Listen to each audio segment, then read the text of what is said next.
We'll start off with a very brief global view, given how Southeast Asian markets are directly impacted by a lot of these global trends and these global headwinds that are at play right now. And after having set that base, I'll move on to be talking about the regional landscape to try to compare and contrast some of the markets, and then subsequently touch on the B2C, B2B, and B2G outlooks for the different markets in the region. After having done that, I'll also end off with a bit of key takeaways and suggested actions to try and really bring everything together. And then hopefully towards the end, I will save some time for Q&A as well. With that, let's actually get started by having a look at the global view and what it means for markets in the ASEAN portfolio. So essentially, when we're looking at the global landscape right now, it has evolved a lot. There have been a lot of dynamic changes in 2023 as well as, of course, in 2022. But essentially, when we're looking at this year, there are three key drivers of global uncertainty that will shape ASEAN's trajectory and impact its growth into a pretty substantive degree this year. The first, of course, is coming from the US Fed and the monetary policy measures that have been taken pretty recently as well here. We have seen that rate hikes have been very aggressive in 2022, with the Fed really trying to bring down some of that inflation, try and control it to a pretty large degree. And we do expect that those rate hikes will continue in 2023 to a more gradual degree from what we're seeing, 25 basis point hikes that will likely continue to occur. And these rate hikes will have two very distinct impacts on markets in Southeast Asia. First, we're going to see a direct impact on interest rates, which we're already seeing, in fact, with central banks in Southeast Asia raising rates as well to try and really combat and respond to the US Fed. And that's going to really increase those interest cost pressures that you're going to face in these different domestic markets. At the same time as well, given that we're looking at rate hikes coming through by the US Fed that are larger in overall size, you're going to see that capital vacuum that sees capital move to the US and leads to overall depreciation of Southeast Asian currencies. So those are the two very clear impacts that you'll see from a monetary policy perspective coming through. The second very key driver of global uncertainty, which we want to highlight, is, of course, still Europe's energy situation, which isn't really getting any better. We did see that Europe did better than expected since the winter wasn't as bad as everyone was expecting this a couple of months ago. And so you did see that a lot of those cost pressures have come down pretty substantively. But overall, prices are still elevated and will remain elevated because those global supply shortages will persist. And Europe is going to make that structural change to different energy sources, which will keep prices up, particularly when we come into the winter in 2023, which again, depending on how bad it is, will keep those prices pretty high. And again, given the import dependence of these Southeast Asian markets, particularly some markets such as Thailand and the Philippines that have a very high import dependence on energy commodities, you will see that those prices will remain high and continue to put pressure on consumers as well as investment in the region. Lastly, of course, the one bright news out of these three global drivers of uncertainty is China's zero COVID policy. We are seeing promising news already come out on that front, both from a B2B as well as a B2C perspective. From a B2C perspective, of course, we're seeing that tourists are starting to trickle in and they are going to come in larger numbers in the coming months. You will see that pent-up demand from the Chinese economy really benefit Southeast Asian markets, just given how high that tourism dependence is.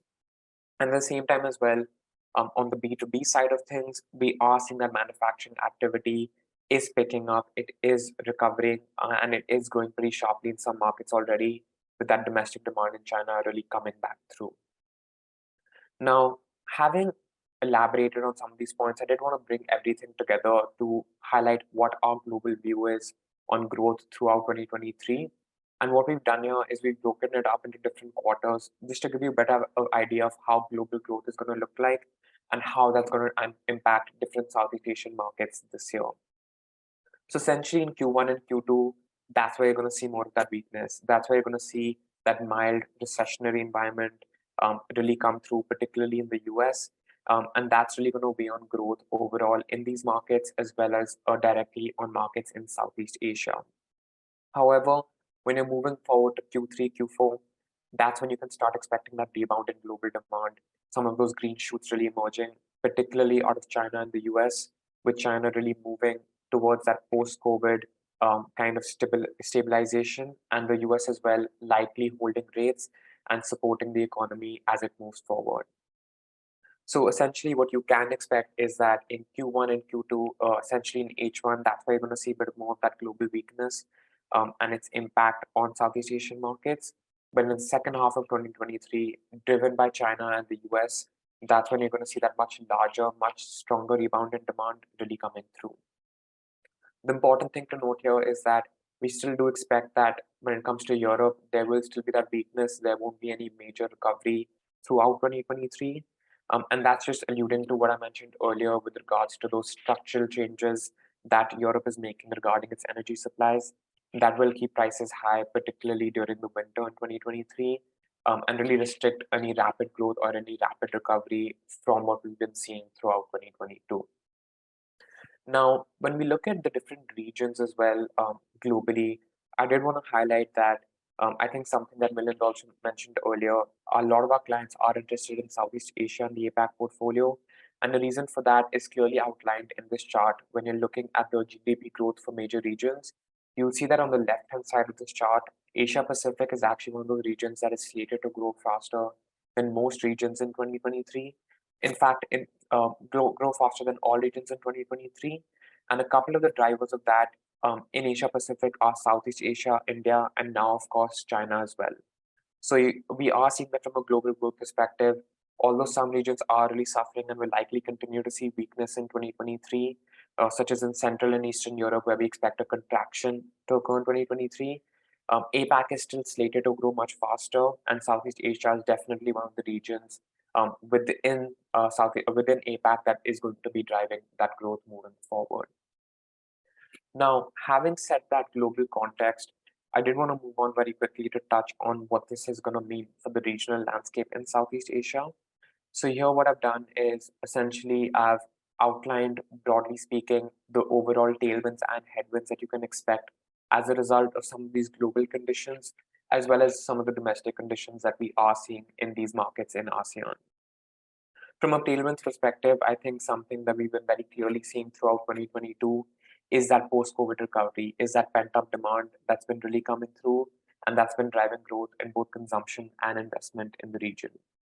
We do expect that with ASEAN markets now fully moving to this post-COVID world and recovering beyond pre-pandemic levels of activity, that post-COVID recovery will remain strong and it will continue to be a major growth driver in 2023. Secondly, as well, I think as we mentioned earlier, China's shift away from zero COVID is really benefiting Southeast Asian markets. Manufacturing activity is picking up, and it will likely pick up even more quickly in the second half of 2023. And on top of that as well, Chinese tourists, which are roughly 20% of tourists to Southeast Asia, will come in larger numbers and lead to that higher growth in the region. However, at the same time, although I have stressed that Southeast Asia has these growth opportunities, it is slated to grow faster than many other markets. It will be no stranger to many of these headwinds that are still at play. As I mentioned, that global growth slowdown, that weakness that we're seeing, particularly in the US and Europe, as well as to some degree in China and Q1, it is still going to be weighing on these markets in Southeast Asia. And so you can expect still some lower export demand, particularly in the first half of 2023. However, when you're moving on to that second half, as I mentioned again, that's when you can expect some of that rebound in demand to really come through. The second thing, and I think something that's been really the theme of 2022, has been those cost pressures, have been those price pressures that consumers and manufacturers have been facing in the region. And unfortunately, those cost pressures are going to remain in 2023. They won't be as elevated as they were in 2022. They won't be as high as they were in 2022, but they still will be elevated compared to historical levels. And hence, they're still going to put some pressure on your business in the region. Not only that, but even from the Fed perspective again, with interest rates likely to still rise and domestic central banks still raising rates, not only will commodity prices remain elevated, but even those interest rate pressures are likely going to rise even further. And it's unlikely that the US Fed is going to cut rates this year, which will lead to a massive decrease in those interest cost pressures for the different markets in the region. But broadly speaking, when we take a step back, we do expect that these tailwinds will outweigh the headwinds in the region. And hence you will see these broad-based growth opportunities to really come through in ASEAN. Hi, my name is Krista Reganey, and I'm Marketing Director here at FrontierView. I'd like to thank you for watching a segment of this webinar. If you'd like access to the full video and our latest insights, data, and research, sign up for a free trial with us today. Simply scan the QR code on the screen.